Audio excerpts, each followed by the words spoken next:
Welcome to my YouTube channel. Good morning. ముందు వీడియోలో మీరు చూశారు కదా, మొక్క గురించి, ఆనందమైన కుటుంబం గురించి, మొక్కల గురించి మనం కొన్ని విషయాలు తెలుసుకుందాం. ఈ వీడియోలో కూడా ఇంకొన్ని విషయాలు తెలుసుకుందామండి. మొక్క కాండం వివిధ రకాలుగా, కొన్ని మెత్తగా ఆకుపచ్చ రంగులో ఉంటాయి, కొన్ని గట్టిగా గోధుమ రంగులో ఉంటాయి. కొన్ని మొక్కల కాండాలు లావుగా, కొన్ని మొక్కల కాండాలు సన్నగా కూడా ఉంటాయి.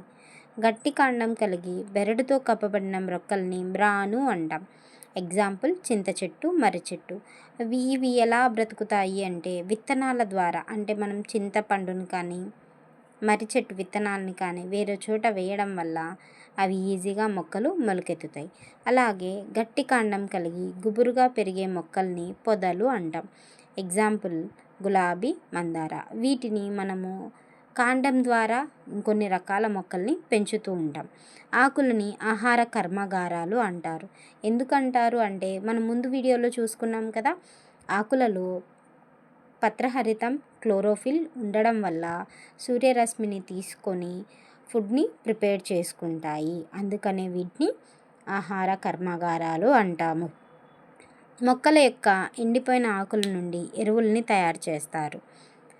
మొక్కలు కార్బన్ డైఆక్సైడ్ని పీల్చుకొని ఆక్సిజన్ని ఇస్తాయి. ఒక్కో మొక్క 8 మంది ప్రజలకు సరిపడా ఆక్సిజన్ని ఇస్తుంది.